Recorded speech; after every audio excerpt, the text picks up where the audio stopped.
Assalamualaikum warahmatullahi wabarakatuh. Di sini saya akan melanjutkan materi selanjutnya, yaitu bab tentang haji dan umrah. Nah, yang pertama itu ada pengertian haji dan umrah. Secara etimologi, haji berasal dari bahasa Arab al-hajj yang berarti mengunjungi atau mendatangi. Dalam terminologi fikih, haji didefinisikan sebagai perjalanan mengunjungi Ka'bah untuk melakukan ibadah tertentu.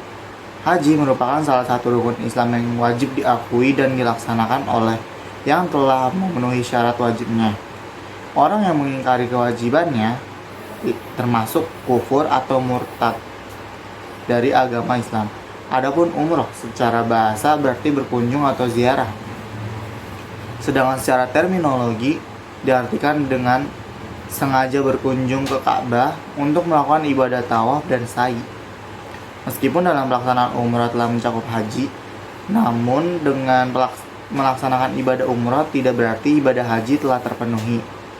Hukum umrah menurut ahli fikih dan mazhab Syafi'i dan Hanabilah adalah wajib sebagaimana halnya haji karena kedua ibadah itu sama-sama diperintahkan Allah Subhanahu wa taala untuk disempurnakan seperti yang ditegaskan dalam surat Al-Baqarah ayat 196. Nah, terus ada selain pengertian ada juga macam-macam haji dan cara melaksanakannya. Macam-macam haji yang dimaksud di sini ialah dari segi cara pelaksanaannya, karena seperti diketahui bahwa di dalam pelaksanaan ibadah haji terkandung pelaksanaan ibadah umroh.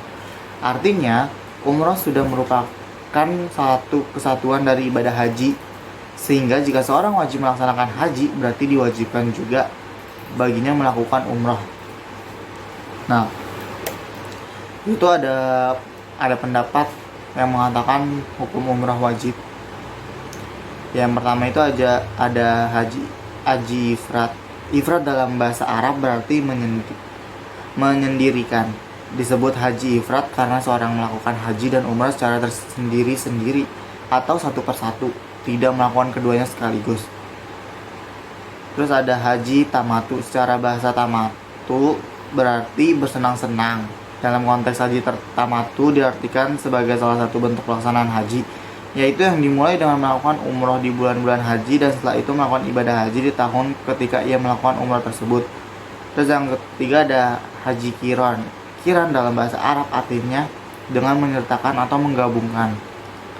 Dalam konteks haji, kiron diartikan sebagai haji dan umroh yang niatnya digabungkan ketika ihram dengan lafal labaik qaula bihajj wa umroh. Aku datang memenuhi panggilanmu dengan niat haji dan umroh. Terus ada hikmah haji. Para ahli telah banyak mengungkapkan tentang hikmah haji ini dalam berbagai tinjauan. Dari sekian banyak hikmah haji yang dirumuskan oleh para ahli tersebut, jika ditarik garis besarnya maka dapat disimpulkan kepada dua macam hikmah yang berkaitan dengan keagamaan dan hikmah yang berkaitan dengan sosial kemasyarakatan. Nah, yang pertama itu menghapus dosa-dosa kecil dan mensucikan jiwa orang yang melakukannya. Yang kedua itu mendorong seorang untuk menegaskan kembali pengakuannya atas keesaan Allah Subhanahu wa taala serta penolakan terhadap segala macam bentuk kemusyrikan baik berupa patung-patung, binatang, bulan, matahari serta juga sesuatu selain Allah Subhanahu wa taala. Yang ketiga, mendorong seseorang memperkuat keyakinan tentang adanya rencana keadilan Tuhan dalam kehidupan di dunia ini, dan puncak dari keadilan itu akan diperoleh pada hari kebangkitan kelak.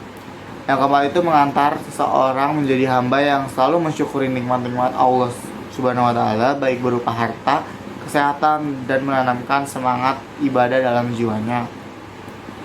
Nah, dari segi sosial kemasyarakatannya itu yang pertama, ketika mulai ibadah haji dengan ihram di miqat, pakaian biasa ditinggalkan dan mengenakan pakaian seragam ihram. Pakaian yang berfungsi sebagai lambang pembedaan tersebut harus dihilangkan sehingga semua menjadi satu dalam kesatuan dan persamaan. Terus yang kedua ada ibadah haji, membawa orang-orang yang berbeda suku, bangsa dan warna kulit menjadi saling mengenal antara satu sama lain.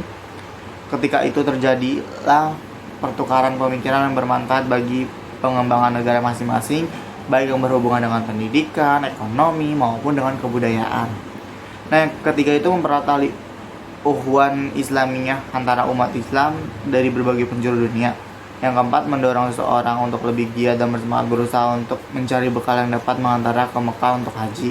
Yang kelima, ibadah haji merupakan ibadah baniniyah yang memerlukan ketangguhan fisik dan ketahanan mental. Hal ini menunjukkan bahwa ibadah haji dapat memperkuat kesabaran dan ketahanan fisik seseorang. Nah, selanjutnya itu ada syarat-syarat haji. Yang pertama itu ada Islam. Haji adalah salah satu bentuk ibadah yang bertujuan mendekatkan diri kepada Allah Subhanahu wa taala. Bagi seluruh umat yang ingin melaksanakan haji itu wajib Islam. Ya, balik berakal. Orang yang wajib haji adalah orang yang merdeka, terus memiliki kemampuan, yaitu dia kemampuan baik fisik maupun mentalnya. Nah, sekarang ada rukun haji. Nah, rukun haji ini dari beberapa literatur yang dibaca, ternyata di kalangan para ahli fikih tidak ada kesepakatan menetap rukun-rukun haji.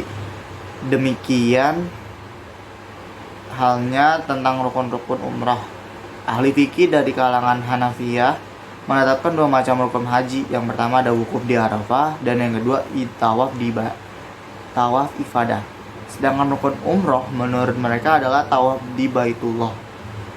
Ahli fikih dari kalangan Malikiyah dan Hanabillah menetapkan 4 macam sebagai rukun haji. Yang pertama ihram, wukuf di Arafah, tawaf ifadah, dan sa'i. Nah, terus sedangkan rukun umroh menurut kebanyakan ahli fikih ialah ihram, tawaf, dan sa'i. Ihram itu adalah niat memulai ibadah haji atau umroh. Disebut ihram karena dengan terjadinya niat itu seseorang telah masuk kepada keadaan di mana beberapa perbuatan yang sebelumnya dibolehkan menjadi diharamkan. Nah, yang kedua itu ada tawaf. Para ahli menyepakati tawaf sebagai salah satu rukun haji berdasarkan firman Allah surat Al-Hajj ayat 29. Tawaf menurut bahasa berarti berkeliling atau berputar. Nah, di sini tuh syarat-syarat tawaf itu harus ada suci dari hadas besar, hadas kecil, dan najis. Menutupi aurat, dilakukan dengan berkeliling di Ka'bah, dilakukan dengan memulai dari Hajar Aswad. Setelah posisi Baitullah tetap di sebelah kiri yang tawaf karena Nabi melakukan tawaf demikian. Tawaf dilakukan mengitari Baitullah, tidak sah dengan berkelilingnya di Baitullah. Sa'i ini antara Safa dan Marwah, bahasa Arabnya sa'i diartikan dengan berjalan. Nah, syarat sa'i dilakukan setelah selesai melaksanakan tawaf yang menurut syariat Islam, sehingga antara pelaksanaan tawaf dan sa'i berkesinambungan. Sa'i dimulai dari Bukit Safa dan berakhir di Bukit Marwah. Sa'i dilakukan sebanyak 7 kali. Seluruh perjalanan sa'i dilakukan secara sempurna, tidak boleh ada yang kurang meskipun hanya selangkah.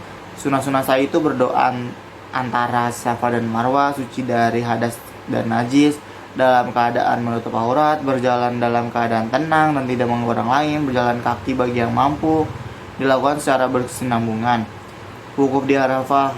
Ulama sepakat mengatakan bahwa wukuf di padang Arafah adalah salah satu rukun haji.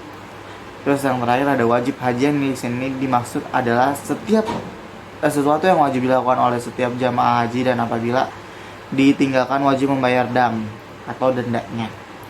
Terus ada sunnah-sunnah haji.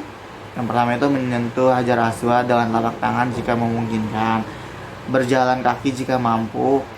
Al-ittiba, yaitu meletakkan pertengahan kain ihram di bawah ketiak tangan kanan dan kedua ujungnya diletakkan di atas bahu kiri. Terus meniatkan tawaf jika dilakukan itu tawaf kudum mu'adda. Pada ketiga putaran pertama dilakukan dengan berjalan cepat, dan pada putaran berikutnya berjalan secara biasa.